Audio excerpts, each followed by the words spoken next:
Hello दोस्तों, आज का वीडियो प्रोनाउन के नॉलेज पे आधारित है। इसमें हम देखेंगे कि कौन सा प्रोनाउन उस सेंटेंस में सही होता है, कौन सा गलत होता है। देर न करते हुए लेसन स्टार्ट करते हैं। पहला सेंटेंस है we us all went with themselves या देम। अब इसमें वी होगा कि अस होगा। ये जो है वर्ब है, तो वर्ब के पहले आपको पता है कि सब्जेक्ट, वर्ब एंड ऑब्जेक्ट होता है। तो वर्ब के पहले जो भी प्रोनाउन होगा वो सब्जेक्टिव प्रोनाउन होगा, अर्थात जिसने कार्य किया है। तो अस जो है ये कार्य नहीं किया हो सकता है क्योंकि ये ऑब्जेक्टिव प्रोनाउन होता है। इसलिए इस पोजीशन में जो वी है ये राइट आंसर होगा। We all went with themselves या देम। ये देमसेल्व्स तो एम्फैटिक हो सकता है, लेकिन जो देम है ये ऑब्जेक्टिव प्रोनाउन है, अर्थात इसके ऊपर कार्य हुआ है। तो आपका राइट आंसर ये हो जाएगा वी और दूसरे में हो जाएगा देम। तो इस प्रकार हो जाएगा we all went with them. Next sentence देखेंगे, they knew all about my friend and I और मी।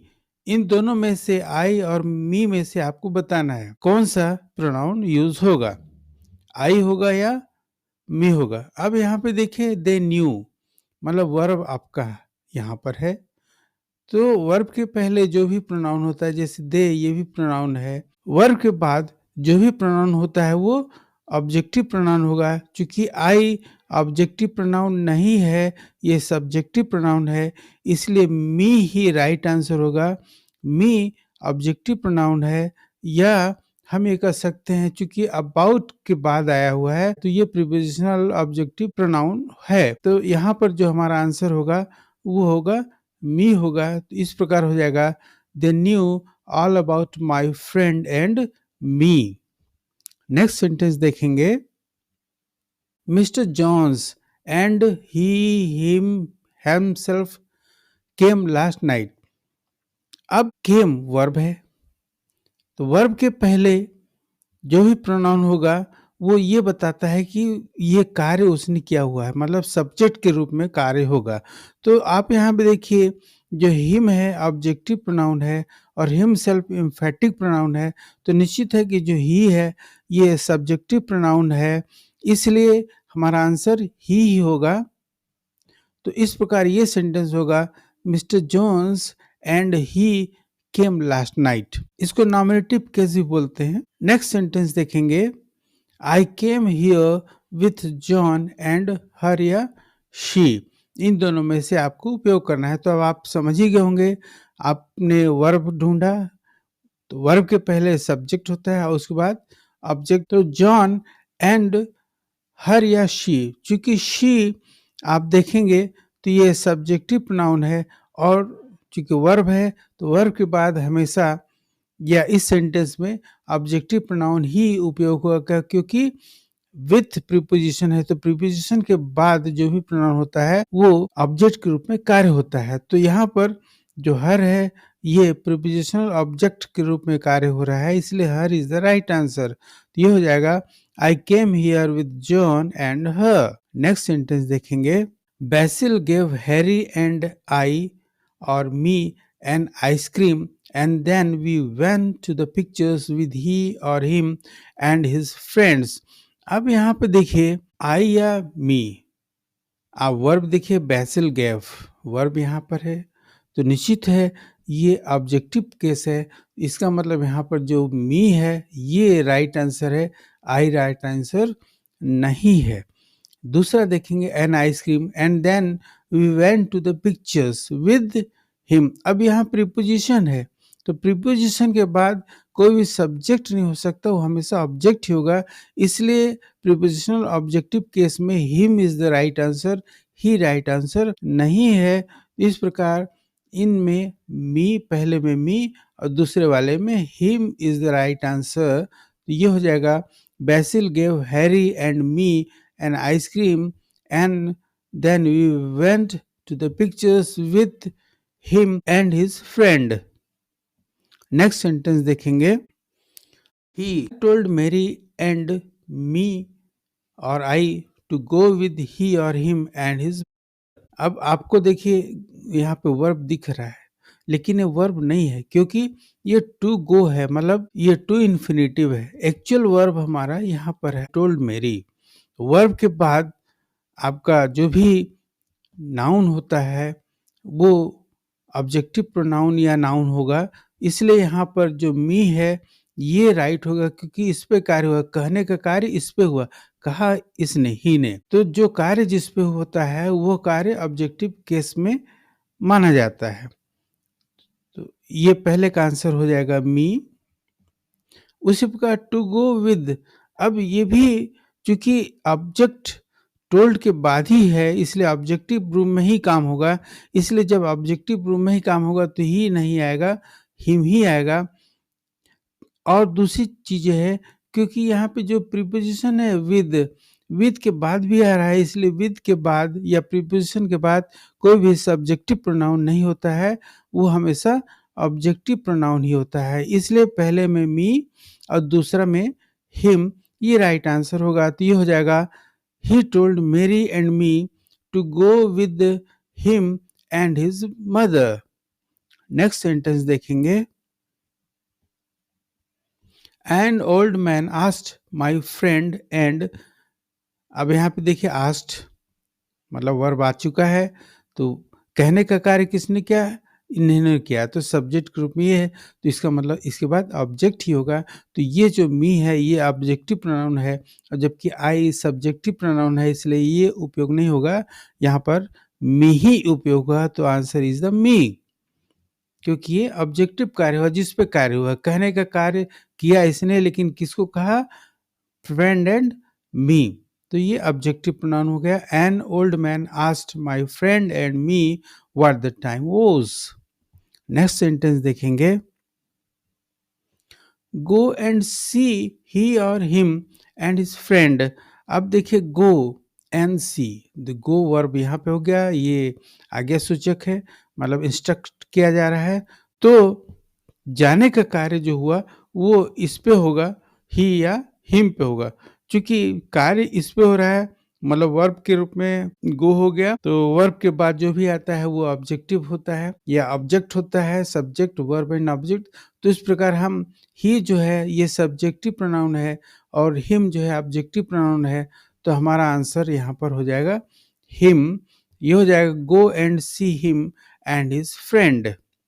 नेक्स्ट सेंटेंस देखेंगे, there are some letters for you and me और आई। अब यहाँ पे देखिए वर्ब तो नहीं है, मतलब कार्य करने वाला वर्ब, यहाँ पर जो वर्ब है वो स्टैटिक वर्ब है, देयर आर, ये स्टैटिक वर्ब है, एक्टिव वर्ब नहीं है। लेकिन लेटर्स किसके लिए है, लेटर्स इसके लिए है यू एंड मी या आई के लिए, क्योंकि यहाँ पे कोई वर्क डन नहीं हो रहा है, और जब वर्क डन नहीं हो रहा है तो इस जो स्टैटिक वर्ब है उसका इफेक्ट किस पे पड़ रहा है, यू पे और मी या आई पे पड़ रहा है। तो यहाँ पर जो मी है वो ऑब्जेक्टिव है और आई जो है सब्जेक्टिव प्रोनाउन होता है। अगर यहाँ पर आई हमको वर्ब के पहले, आर के पहले, स्टैटिक वर्ब जो है आर उसके पहले लगाना होता तो हम आई लगाते। यहाँ पर भले ही एक्टिव वर्ब नहीं है, स्टैटिक वर्ब है, लेकिन वर्ब के बाद आया है, इसलिए इसको हम प्रोनाउन मी ही उपयोग करेंगे। तो ये हो जाएगा answer me. There are some letters for you and me, I नहीं होगा, जैसे यू और आई आप ऐसा सोच रहे हैं वैसा नहीं होगा कि यू है तो आई भी हो सकता है, नहीं होगा। Next, go with John and her और she to visit their them. Verb go है, मतलब यहाँ पर सब्जेक्ट हिडन है। अब उसके बाद देखिए विद प्रीपोजिशन है, तो प्रीपोजिशन के बाद या तो नाउन आएगा प्रॉपर या प्रोनाउन के रूप में ऑब्जेक्टिव प्रोनाउन होगा, तो यहाँ पर शी नहीं हो सकता, ये होगा हर। तो पहले में आएगा हर। टू विजिट, अब ये भी देखिए टू विजिट टू इन्फिनेटिव है, इसका मतलब ये वर्ब नहीं है, तो वर्ब हमारा गो ही है। तो गो के बाद जो भी प्रोनाउन उपयोग होगा वो हमेशा ऑब्जेक्टिव प्रोनाउन ही उपयोग होगा, इसलिए यहाँ per them he right answer है, दे राइट आंसर नहीं है, तो यहाँ पर हम देम उपयोग करेंगे। तो इस प्रकार हो जाएगा go with John and her to visit them. Next sentence, what is the name of him और ही हु केम फर्स्ट। अब यहाँ पर इज व्हाट्स द नेम, मतलब ये पूछा जा रहा है, किसके बारे में पूछा जा रहा है? इनके बारे में पूछा जा रहा है। तो इसका मतलब कार्य कौन कर रहा है? कार्य कोई दूसरा कर रहा है, तो कार्य का प्रभाव इसके ऊपर या इसके ऊपर पड़ा है। चूंकि ही सब्जेक्टिव प्रोनाउन है और हिम ऑब्जेक्टिव प्रोनाउन है, इसलिए यहाँ पर हम हिम उपयोग करेंगे। तो हो जाएगा what's the name of him who came first. Next sentence देखेंगे, who is there? It's only me और I and my girlfriend Macy. अब यहाँ पे सही क्या है? सही जो है रूल के अनुसार आई होता है, मतलब अगर आप आई उपयोग करेंगे तो गलत नहीं है। लेकिन अब प्रचलन क्या है? जो प्रचलन मतलब जो इंग्लिश स्पीकर्स बोलते हैं, जो नेटिव स्पीकर्स बोलते हैं, नेटिव स्पीकर्स इसमें मी उपयोग करते हैं। तो आपको मी ही उपयोग करना है, आई उपयोग नहीं करना है। ये हो जाएगा who is there, it's only me and my girlfriend Macy. Next sentence देखेंगे, द बेस्ट वन और ऑलवेज बॉट बाई ही और him who can pay the most. अब चूंकि यहाँ पे देखिए ये जो दोनों प्रोनाउन जिसको हमको सही यूज करना है वो किसके बाद आ रहा है? बाई प्रीपोजिशन के बाद। तो आप हमेशा ध्यान रखिए, जब भी प्रीपोजिशन के बाद जो प्रोनाउन उपयोग होता है वो हमेशा ऑब्जेक्टिव प्रोनाउन उपयोग होता है, इसलिए इसमें हिम ही उपयोग होगा। तो ये हो जाएगा द बेस्ट वंस और always bought by him who can pay the most. ये थंब रूल है कि प्रीपोजिशन के बाद अगर जो भी प्रोनाउन उपयोग होगा वो ऑब्जेक्टिव प्रोनाउन उपयोग होगा। नेक्स्ट सेंटेंस देखेंगे, late my boyfriend Cyril and I और मी पेयर डुएट। अब यहाँ पे देखिए लेट वर्ब है, तो वर्ब के बाद आपको पता है कि हमेशा ऑब्जेक्ट होता है, इसलिए ऑब्जेक्टिव प्रोनाउन मी ही उपयोग होगा, आई उपयोग नहीं होगा। तो ये हो जाएगा let my boyfriend Cyril and me play a duet. Next sentence देखेंगे, there is a friendly agreement between mister Tamboli and me और आई। अब यहाँ पे देखिए बिटवीन प्रीपोजिशन है, तो प्रीपोजिशन के बाद आपको पता है जैसा अभी हमने पहले सेंटेंस में बताया कि हमेशा ऑब्जेक्टिव प्रोनाउन ही उपयोग होता है, सब्जेक्टिव प्रोनाउन उपयोग नहीं होता, इसलिए इसमें आंसर मी हो जाएगा। तो ये हो जाएगा there is friendly agreement between mister Tamboli and me. Next sentence, what would you do if you were he और हिम। देखिए व्हाट वुड यू डू, ये टू बी फॉर्म है।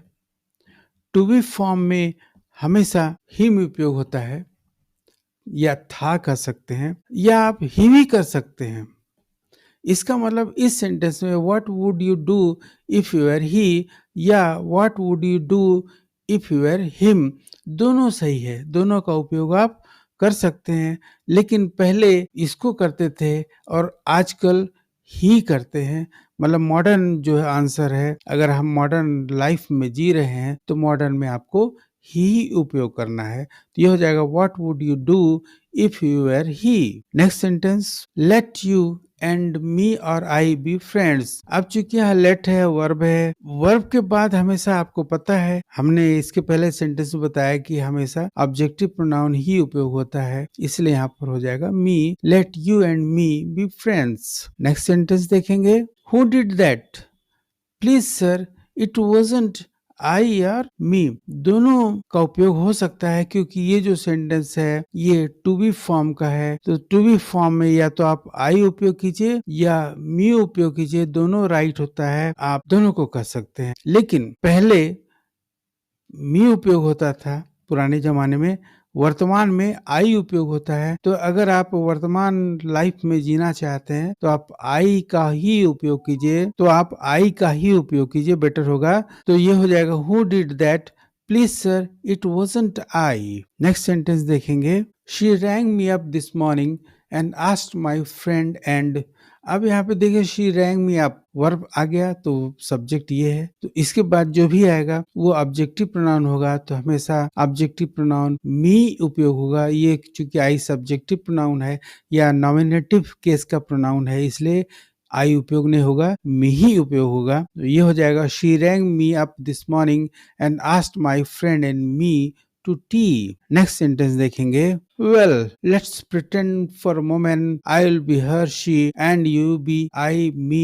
Now imagine there is a quarrel between her she and I me, how would you settle it? अब यहाँ पे देखिए I'll be, B verb है, तो बी वर्ब के लिए परंपरा अनुसार जो भी उपयोग होता है वो हर उपयोग होगा, शी उपयोग नहीं होगा। ये परंपरा है, जैसा कहते हैं, मतलब ये सामान्यतः हम ग्रामर कह सकते हैं। एंड यू बी यहाँ पर मी होगा। क्यों होगा? क्योंकि इम्पेरेटिव सेंटेंस में ऑब्जेक्टिव प्रोनाउन उपयोग होता है। क्यों? क्योंकि यहाँ पर भी देखिए हमने ऑब्जेक्टिव प्रोनाउन उपयोग किया हुआ है, इसलिए यहाँ पर भी ऑब्जेक्टिव प्रोनाउन ही उपयोग होगा। इसका मतलब आई यहाँ पर नहीं होगा। ये हो जाएगा well let's pretend for moment I'll be her and you be me. Now imagine there is a quarrel between her, she and I, me. अब यहाँ पे देखिए प्रीपोजिशन आ गया, तो प्रीपोजिशन के बाद आपको पता है ऑब्जेक्टिव प्रोनाउन उपयोग होगा, सब्जेक्टिव या नॉमिनेटिव केस का प्रोनाउन उपयोग नहीं होगा। ये दोनों केस में होगा। इसमें भी मी ही उपयोग होगा, जैसे इसमें हर हुआ उसमें भी मी उपयोग होगा, क्योंकि ये भी प्रीपोजिशन के बाद है और एंड से जुड़ा हुआ है। एंड तो कनेक्टिंग वर्ड है, कंजक्टिंग जिसको आप बोलते हैं, कंजंक्शन बोलते हैं जिसको, लेकिन दोनों हर एंड मी दोनों प्रीपोजिशन के बाद आया है, इसलिए इन दोनों में ऑब्जेक्टिव प्रोनाउन ही उपयोग होगा। तो इस प्रकार आपने अभी तक समझा सब्जेक्ट, वर्ब और ऑब्जेक्ट के अनुसार प्रीपोजिशन का क्या रोल होता है। आशा है आपको लेसन इंटरेस्टिंग लगा होगा। मेरे चैनल को सब्सक्राइब कीजिए, लाइक कीजिए, शेयर कीजिए, नोटिफिकेशन बटन जरूर ऑन कर लीजिए ताकि जैसे ही वीडियो अपलोड हो आपको इसका पता चले और आप इसका लाभ उठा पाए। Thank you.